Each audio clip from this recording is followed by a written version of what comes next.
What does respect protect in this world? What does it truly protect? Think about it.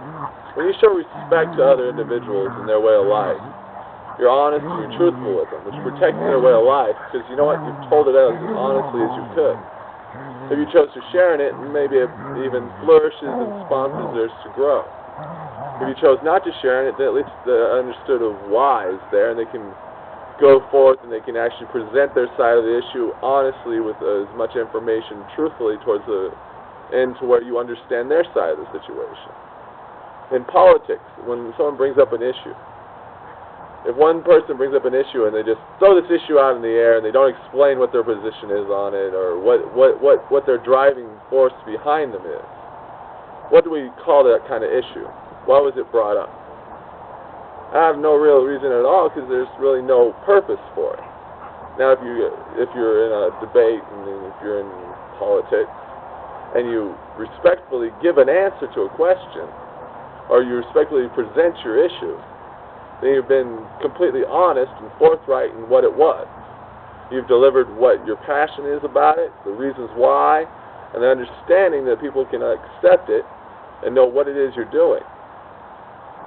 Well, if you go forth and you deceive people and you just say, well, we just need it, and then no one ever really understands the position that you're presenting, or the passion behind it, or the understanding behind it. So what does that protect? Knowledge. It protects the communication between individuals.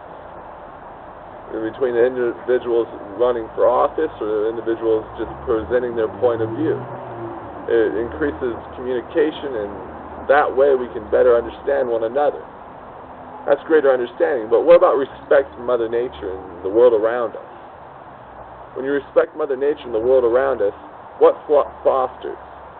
Greater abundance of whatever it is you're respecting, because you're trying as best you can to represent it as keep it safe and keep it from harm if you're working towards respecting nature. Because nature has its own life force. Each element throughout creation, each person, each bird, plant, tree, fish, or animal, and every other creator of choice needs its space. It needs to be respected for what it is, not tried to be turned into something it isn't. You can't get oranges from apples, from an apple tree. It doesn't work that way. If you try to grow an apple on an orange tree, or an orange on an apple tree, it just won't work. They don't grow there. It's not being respectful of the nature of the plant. Well, if you are respectful, you grow an apple tree and you grow another orange tree someplace else. And if you're respectful and you chose to plant it in an area where it will grow, you have oranges in abundance. But if you chose an area where it wouldn't grow, that orange tree or that apple tree, you're not going to have any fruit because you didn't respect the plant and what it was. You tried to change it and make it do what you wanted it to do, but you had to respect it. And you had to know what soil, what area to plant it in, what kind of light, before it would grow. See, if you don't show Mother Nature respect, nothing grows. Respect, I mean, it's a fundamental design of every creature in existence. If you don't show respect to the creation, then you lose it, because it's no longer given the space needed to grow, the availability to prosper, because it wasn't shown proper respect. It wasn't given the space. Of course, you could disrespect something in nature, but what does that do? Then you lose it. If you disrespect all the creations of choice that exist, and all birds, plants, trees, and animals, you would soon find yourself without them. Well, if you show them respect and give them space and allow them to grow, you find yourself in an abundance of them. If you respect them and give them the proper environment to grow, which is an honest environment for them, like growing a garden. You don't plant plants that would not grow in that area. You got to work hard at a garden. You have to take care of it. You have to grow it light equal to what it is. It has to grow like in the summer sun. If you don't give it light, which I always consider to be light to equal to what it is, light shining down that helps it grow, then it won't grow. If you don't nurture it and water it, if you don't give it enough water, it still won't grow.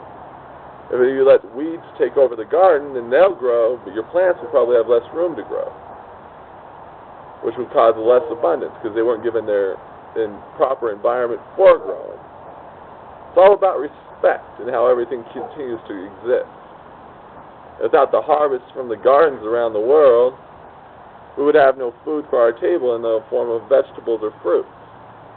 Without the ranchers taking care of their cattle and waiting until they grow old, well, not too old, but old enough to be to the point where they were ready for slaughter, and we just harvested all the young, then we'd lose our cattle industry. Because all the cattle would be slaughtered before they could grow to maturity.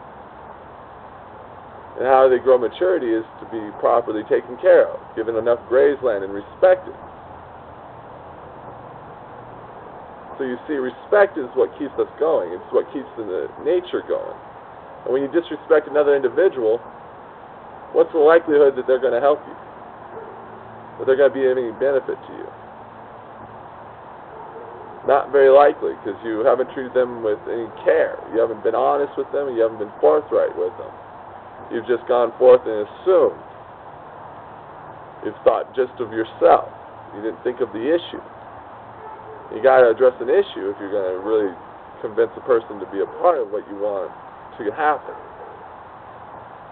And I try to show as much respect to others as I can.